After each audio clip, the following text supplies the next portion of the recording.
ஆவியானவரை பற்றி நாம் பார்த்து வருகிறோம். பரிசுத்த ஆவியானவர் என்றென்றைக்கும் நம்மோடு கூட இருக்கும்படி இந்த பூமிக்கு இறங்கி வந்தவராய் இருக்கிறார். இந்த ஆவியானவர் ஆதி காலங்களில் எப்படி செயல்பட்டு கொண்டிருந்தார் அப்படின்னு நீங்க பார்க்கும்போது, நமக்குள்ள வாசம் பண்ணுகிற ஆண்டவரை நாம கஷ்டப்படுத்த கூடாது. அவரை துக்கப்படுத்தினா நம்ம வாழ்க்கையினுடைய ஆசீர்வாதங்கள் தடைப்பட்டு விடும். அந்த யூதாசுடைய அனுபவம் என்ன நடந்தது அப்படின்னா, அவனால் அதுக்கு மேல என்ன செய்ய முடியலன்னா அவருடைய பிரசன்னத்தை உணர முடியல. நீங்க சவுளுடைய வாழ்க்கையை நீங்க யோசிச்சு பார்த்தீங்கன்னா, சவுலும் அப்படிதான் ஆண்டுடைய சொல்ல கேட்காம கேட்காம கேட்காம கேட்காம அவர் சொன்னது ஒண்ணு, இவன் செய்யறது ஒண்ணு, அவர் சொல்றது ஒண்ணு, இவன் போகிற பாதை ஒண்ணு அப்படின்னு வரும்போது, ஒரு கட்டம் வரும்போது ஆண்டவர் உடஞ்சு நொறுங்கி சாமுவேல்கிட்ட வந்து பேசுறாரு, நான் இவனை ராஜாவாக்குனதுக்காக எனக்கு என்ன செய்கிறது, துக்கமா இருக்குது.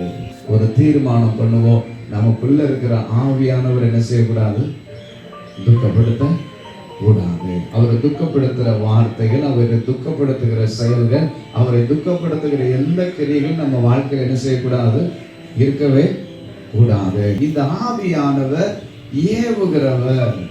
நம்ம உள்ளத்துல சில காரியம் சத்தமா தொனிக்கும், அல்லது உள்ள உணர்வுகளை என்ன செய்வார் அப்படின்னா ஏவுவாரு.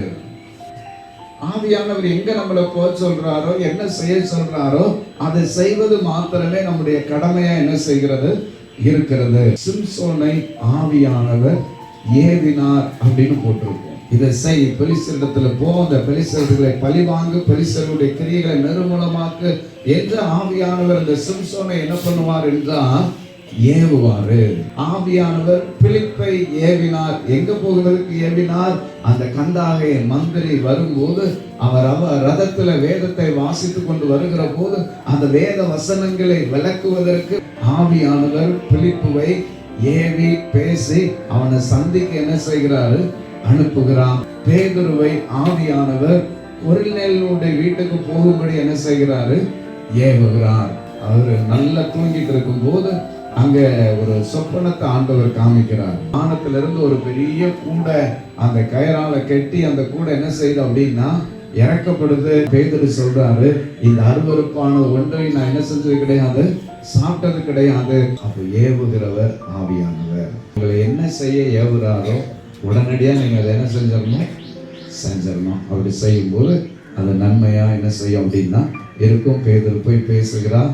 அத்தனை பேர் மேலேயும் பரிசுத்த ஆவியானவர் என்ன செய்கிறாரு, இறங்கி வருகிறார். ஆமென், அல்லேலூயா.